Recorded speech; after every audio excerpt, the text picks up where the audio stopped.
예, 지난 9일 교토통신 등 주요 매체에 따르면 아베 총리는 지난 8일 NHK의 한 프로그램에 출연해서 지난 2015년 한일 합의로 최종적으로 불가역적으로 해결됐다라고 주장하고 있습니다.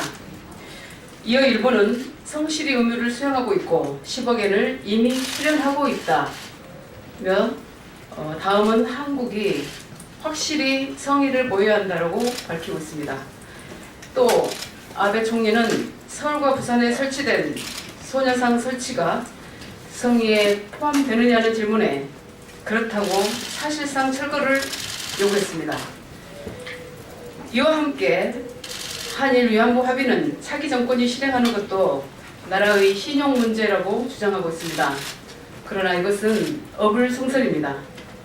일본군 위안부 소녀상은 자발적인 민간 모금으로 설치될 것이기에 우리 정부나 일본 정부가 철거를 주장할 권리가 없습니다.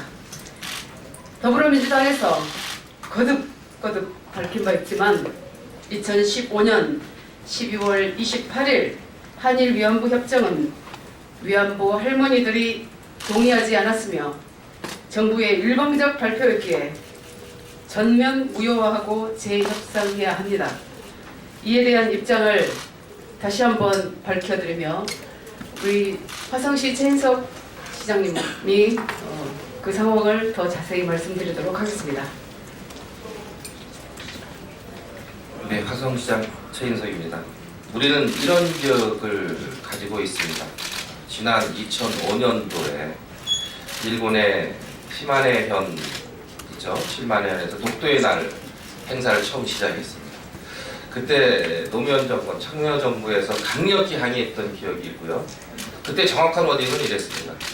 우리 일본은 지방자치와 분권이 아주 잘 돼 있는 나라라서 지방정부가 하는 일에 대해서 중앙정부가 왈가왈부하지 못하니 섭섭해도 이해해 줬으면 좋겠다라는 정도의 워딩을 기억을 납니다. 그런데 10여 년 만에 작년에 차관이 파견이 됐어요.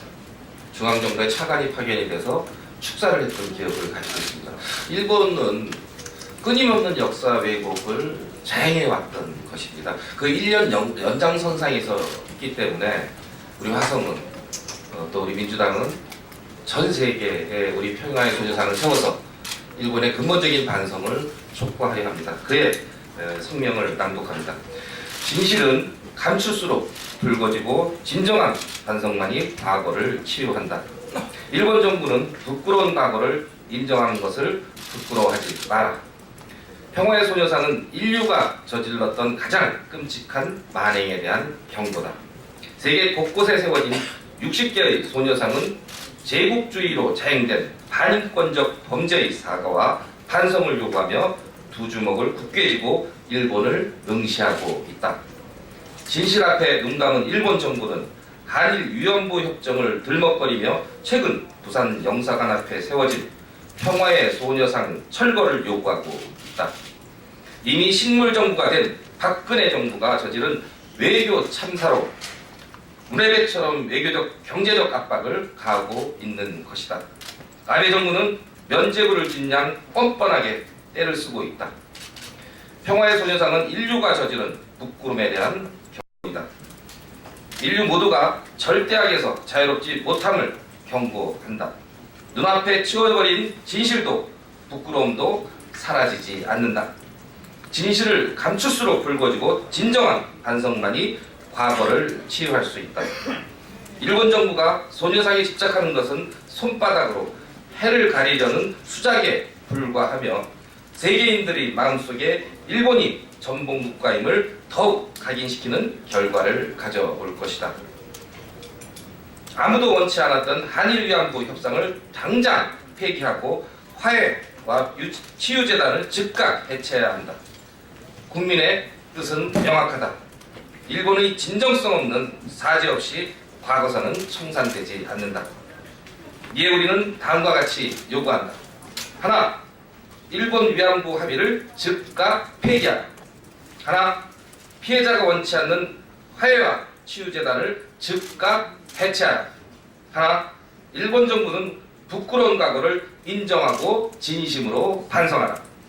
더불어민주당 전국여성위원회, 소녀상의 눈물특위, 민주당의 지방자치단체장들은 반드시 우리의 소녀상을 지켜낼 것이며 일본이 제대로 반성하고 깨우칠 때까지 일본이 인류에 저지른 죄악을 온 세상에 알려나갈 것이다.